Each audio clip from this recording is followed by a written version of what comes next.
Hello student, welcome to our today's class of Divine Public School. As you know, today we will start a new chapter 9 Developing Pollution Free Environment. यानी एक pollution free environment को develop करना, ऐसे पर्यावरण को, ऐसे वातावरण को बनाना जो pollution free हो. जब हमने हमारी प्रीवियस क्लासेस में पोल्यूशन के बारे में पढ़ा, different type of pollution like air pollution, water pollution, land pollution, light pollution and noise pollution. इस तरह से हमने डिफरेंट पोल्यूशंस के बारे में हमारी प्रीवियस क्लास में प्रीवियस चैप्टर में पढ़ लिया है, जहां हमने देखा कि ये जो सारे पोल्यूशंस हैं ये हमें क्या कर रहे हैं, हमारी हेल्थ को, हमारे इन्वायरमेंट को और प्लांट्स को, एनिमल्स को, सभी को क्या कर रहे हैं, हार्म पहुंचा रहे हैं, नुकसान पहुंचा रहे हैं. हमारी हेल्थ के लिए, हमारे इन्वायरमेंट के लिए इस तरह के पोल्यूशन जो हैं वो अच्छे नहीं होते हैं. हमें ऐसे पोल्यूशन को कंट्रोल करना चाहिए, उन्हें रोकना चाहिए. और उसके लिए हमें क्या क्या करना चाहिए, कौन कौन से मेथड्स को जो है अडॉप्ट करना चाहिए, अपनाना चाहिए, और किस तरह से हम एक पोल्यूशन फ्री इन्वायरमेंट को डेवलप कर सकते हैं, इन सारी चीज़ों को हमें अपनी लाइफ में और अपने रूटीन में फॉलो करना चाहिए. तो उसी चीज़ को हम इस चैप्टर में डिस्कस करेंगे. So let start. Developing pollution free environment यानी एक पॉल्यूशन फ्री इन्वायरमेंट को डेवलप करना या उसको विकसित करना.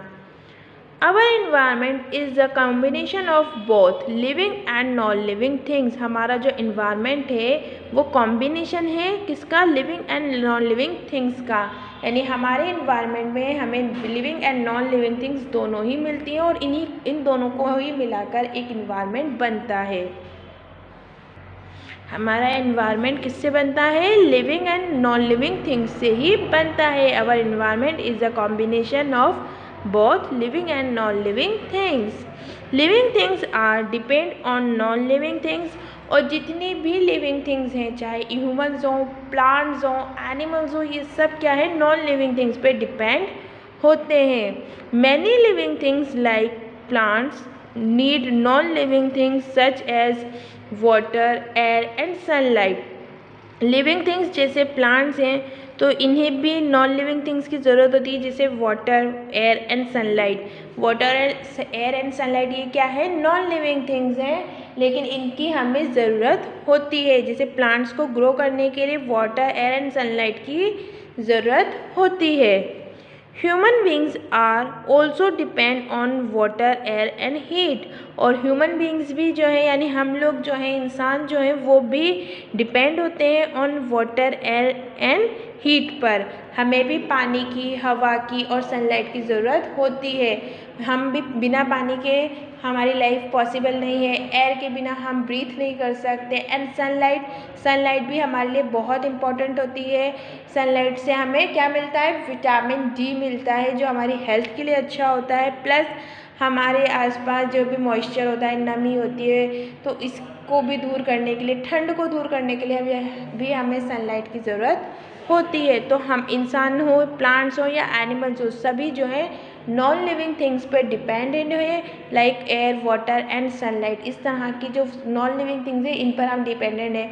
इवन यही नहीं, ये तो है ही, प्लस जैसे हमारे घर के अदर नॉन लिविंग थिंग्स होते हैं, लाइक हमारा बेड हो गया, कार हो गई, मोटर बाइक हो गई, हमारे घर के यूटेंसिल्स यानी बर्तन हो गए, अदर थिंग्स, फूड ग्रेन्स हैं, ये सब भी क्या है, नॉन लिविंग थिंग्स है. बट हमें इनकी ज़रूरत होती है हमारी लाइफ के लिए, हमारे जो रूटीन्स होते हैं उनको फॉलो करने के लिए हमें इन सभी नॉन लिविंग थिंग्स की ज़रूरत होती है.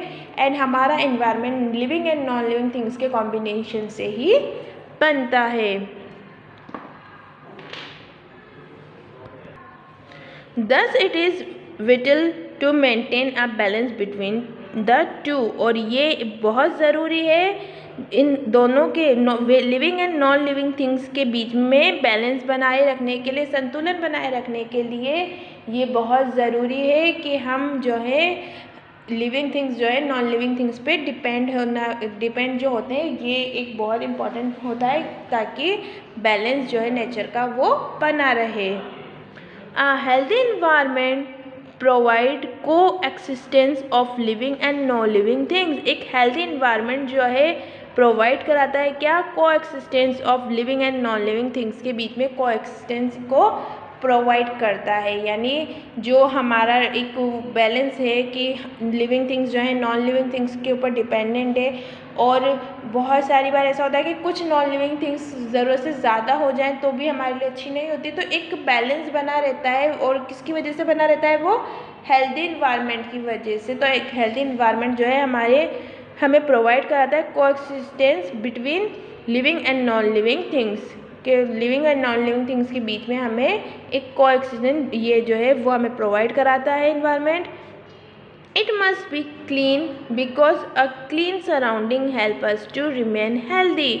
और ये क्या है, हमेशा क्लीन होना चाहिए, यानी हमारा सराउंडिंग, हमारा इन्वायरमेंट जो है हमेशा क्लीन होना चाहिए। बिकॉज जो क्लीन सराउंडिंग क्या होती है, help us to remain healthy, वो हमें हेल्दी रहने में हेल्प करती है।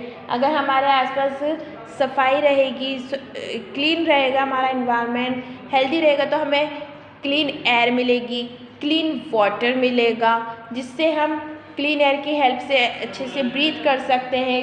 क्लीन वाटर जो है हमारी हेल्थ को जो है इंक्रीज़ कर सकता है, हमारे डाइजेशन सिस्टम को इम्प्रूव कर सकता है, प्लस हमें हेल्दी फूड मिलेगा, केमिकल फ्री फूड मिलेगा, जिससे हमारी ग्रोथ जो है और अच्छे से अच्छी हो सकती है, हम स्ट्रॉन्ग बन सकते हैं। इसलिए हमारे इन्वायरमेंट को और हमारी सराउंडिंग को क्लीन रहना बहुत ज़रूरी है, क्लीन रखना बहुत ज़रूरी है। An unclean and dirty surrounding cause different kinds of germs and disease। और एक गंदी सराउंडिंग, एक अनक्लीन सराउंडिंग जो है कई तरह के जर्म्स एंड डिजीज़ का कोज होती है, कारण बनती है। अगर हमारे आसपास गंदगी रहेगी, बदबू रहेगी, कचरा रहेगा, तो क्या होगा, कचरे की वजह से मच्छर बढ़ेंगे, जर्म्स बढ़ेंगे जो बीमारियां फैलाएंगे। तो एक गंदी सराउंडिंग क्या करती है, एक डर्टी सराउंडिंग जो है कॉज बनती है जर्म्स एंड डिजीज़ का।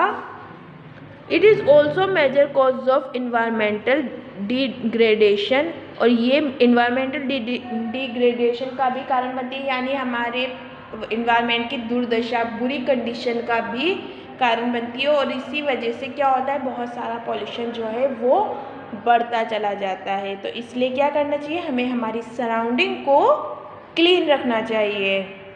अब हमारी सराउंडिंग क्यों गंदी बनती है, किसकी वजह से गंदी बनती है, क्योंकि हम लोग क्या करते हैं, रोज़ाना बहुत सारा वेस्ट, बहुत सारा गंदगी, बहुत सारा कचरा जो है उसे प्रोड्यूस करते हैं। लाइक हमारे घर से कितना कचरा हम लोग डेली निकालते हैं सफाई के लिए, मार्केट से कुछ भी खरीद के लाते हैं तो उसका वेस्ट या सफाई करते हैं, झाड़ू देते हैं, धूल मिट्टी और बचा हुआ खाना, इस तरह से डिफरेंट टाइप ऑफ वेस्टेज जो हैं वो हमारे घर से निकलते हैं। इंडस्ट्रीज से जो है बहुत सारा वेस्ट मटेरियल निकलता है, लाइक ऑयल निकल रहा है, डर्टी वाटर्स होते हैं, एयर्स होती हैं। तो ये सब क्या है, वेस्ट मटेरियल्स है जो हमारे इन्वायरमेंट को गंदा बनाते हैं।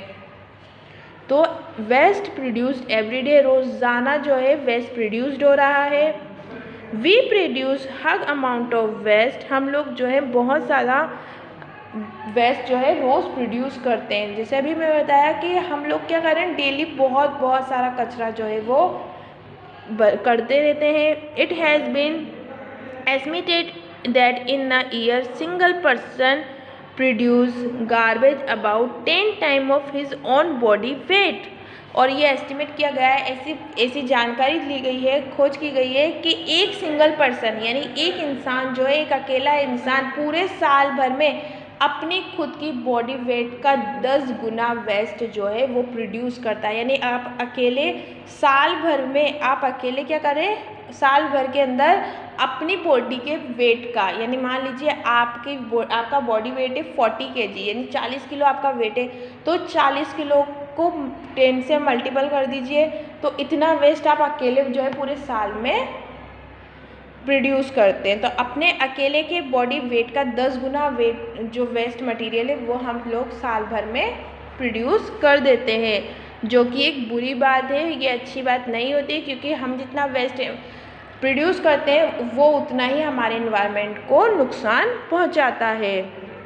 This waste material is of 2 type, ये वेस्ट मटेरियल 2 टाइप का होता है, बायोडिग्रेडेबल एंड नॉन बायोडिग्रेडेबल। कैसा होता है? Biodegradable and non biodegradable. इस तरह से जो वेस्ट मटेरियल को उसे दो टाइप में डिवाइड किया गया है, biodegradable and non biodegradable. Biodegradable मतलब जो टाइम के साथ साथ नेचर में मिक्स हो जाता है और डिस्ट्रॉय हो जाता है, एंड नॉन बायोडिग्रेडेबल जो डिस्ट्रॉय ही नहीं होता, लाइक प्लास्टिक एंड ग्लास। अगर हम इसको डिस्ट्रॉय करते हैं तो ये क्या होते हैं, अपना टेक्सचर चेंज करते हैं बट ख़त्म नहीं होते हैं। बट जो बायोडिग्रेडेबल होते हैं, लाइक एनिमल फ्लैश है या प्लांट्स के लीव्स हैं जो टूट के प्लांट से गिर जाती हैं, तो ये क्या होता है, ज़मीन में जब ये धंसते हैं तो टाइम के साथ साथ इनका अस्तित्व ख़त्म हो जाता है और ये नेचर में मिक्स हो जाते हैं। बट नॉन बायोडिग्रेडेबल जो होते हैं वो नेचर में मिक्स नहीं होते हैं, वो हमेशा एज इट इज़ ही रहते हैं। सो इस तरह से वेस्ट को टू पार्ट्स में डिवाइड किया गया है, biodegradable and non biodegradable waste. That's all in today's class. We will meet in our next class with a new topic. Till then, you keep studying, keep learning. Take care and bye-bye.